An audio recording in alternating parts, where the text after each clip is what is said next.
নমস্কার বন্ধুরা, রুবিস কিচেনে সবাইকে স্বাগত। আশা করি তোমরা সকলেই ভালো আছো, আমিও ভালো আছি। আজকে নিয়ে এসেছি একদম প্লেন আলু পটল তরকারি। আলু পটল তরকারি করতে নিয়েছি আলু পটলগুলো ডুম করে কেটে নিয়েছি। এবার গ্যাসে কড়াইটা বসিয়ে দিয়েছি, কড়াই গরম হয়ে গেছে। দিয়ে পটলগুলো আলুগুলো একসাথে দিয়ে দিয়েছি, দিয়ে ভালো করে ভেজে নেব। এই আলু পটল তরকারিটা একদম আমি সহজ পদ্ধতিতে করব। খুব তাড়াতাড়ি লোকজন আসলে, ঘরে কিছু না থাকলে খুব তাড়াতাড়ি কীভাবে করা যায় সেটাই আমি তোমাদের সাথে শেয়ার করছি।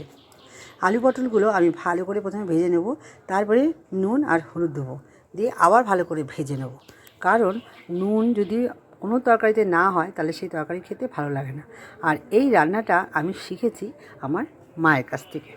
মাকে দেখতাম, কারণ আগে কখনো তো খুব এত রান্না হতো না। আলু পটল তরকারি দিয়ে ভাত, পেঁপের তরকারি দিয়ে ভাত, বা কোনো একটা কিছু ভাজা দিয়ে খেতাম। তো মাকে দেখতাম এইভাবে আলু পটল তরকারি রান্না করতে, এবং খুব তাড়াতাড়ি। তো আমি যখন আলু পটল তরকারি ভেজে নিয়েছিলাম, একদম তার সঙ্গে নুন হলুদ দিয়ে নিয়েছিলাম। তারপরে আমি মশলা দিয়ে দিয়েছিলাম, পেঁয়াজ আদা রসুন একদম দিয়ে নিয়েছিলাম, পেস্ট করে একসাথে পেস্ট করেছিলাম, করে দিয়ে নিয়েছি। যখন আমি মশলাটা দিয়েছিলাম তরকারিতে, মশলা কষানো তরকারিতে তোমাদের দেখাতে পারিনি কোনো একটা কারণবশত, তো সরি।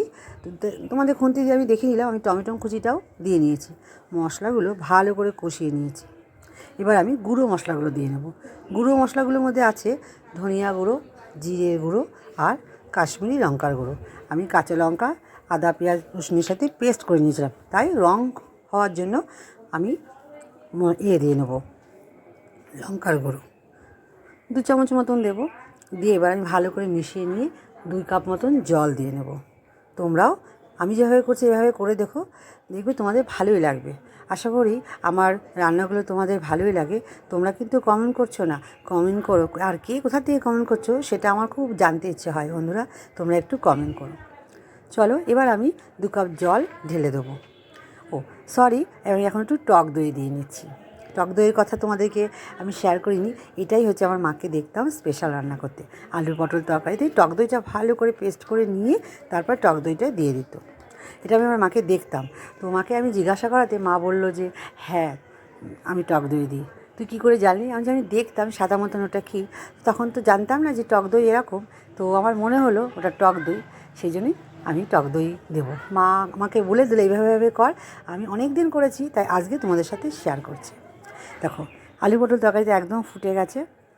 এবারে আমি কি করব, গরম মশলা দিয়ে নেবো, আর একটু কষিয়ে নিয়ে গরম মশলা দিয়ে নেবো। তোমরাও এইভাবে আমি যেভাবে বলছি এভাবে করো, খুব ভালো লাগবে। আমরা তো বাড়িতে সবাই একদম, তার মধ্যে আত্মীয়স্বজন এসেছিলো বাড়িতে প্রচুর।